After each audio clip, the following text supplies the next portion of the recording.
Okay, I'm going to start out today by telling you guys a story. There once was a girl who was attending National Fine Arts in Orlando, Florida. She came on this trip expecting God would do big things in her life, things that would change her forever.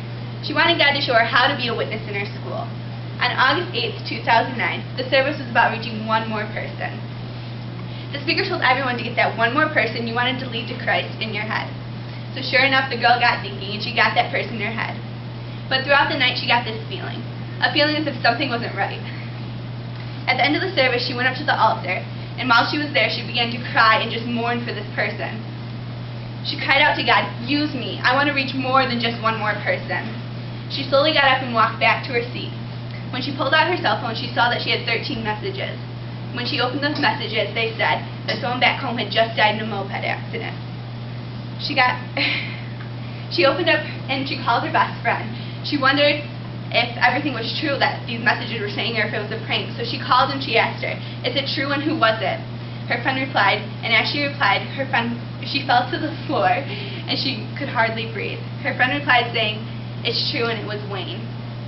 The next day, the girl came to find out that it wasn't an accident, that it was suicide. Let me tell you guys, this girl was me, and Wayne was not only my friend, but he was my one more person. And this tragic event is what changed everything. In Genesis, there's a story of a man named Joseph. Joseph had many brothers who were very jealous of him. And out of jealousy, they sold him into slavery, and eventually he ended up in a pit. Many times that we think we are not in control of our situations, God is there. And Joseph had forgotten about God and stuff. He felt like God had forgotten him in every situation that he went through. But Joseph trusted in God through these situations, and God brought him out of the situation, and he put him into a higher position in the land. It brings us to at the end of Genesis, it brings us to a question that we all must ask: am I in the place of God? Joseph understood that God knew where he was. He allowed for the events to take place to bring him into a higher position in the land. Many times we think we're in control of our lives, but we need to realize that only God is. The night Wayne died, I questioned God. I asked him, "Why did you take my one more person?" I felt like this was the year that things were going to change in my school. I was going to actually be able to make a difference with this one more person. But like Joseph, I came to understand that I am not in the place of God. As we go on to read in Genesis 50:20, when Joseph's father died, he ended up meeting with his brothers. He told his brothers that "you came intending to harm me."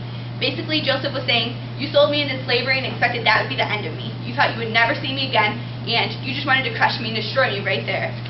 When Wayne committed suicide, the thoughts he was having that night did not come from God. They were from the devil. The devil wanted to steal Wayne and destroy our city. Through all of Joseph's struggles, God raised him up to rule the very nation in which he was sold into slavery. Some of you might be thinking, how could Wayne's suicide change a city?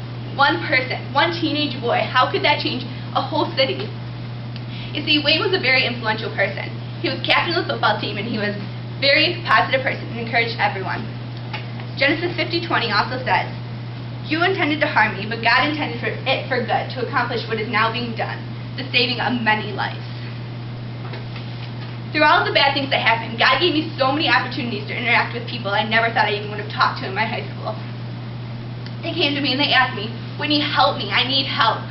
And I looked at God and I was like, "God, I'm only a sophomore. I don't know what I'm going to be able to do in this situation, and all these other people are coming to me," and I was so troubled. But I asked God to strengthen me, and He did.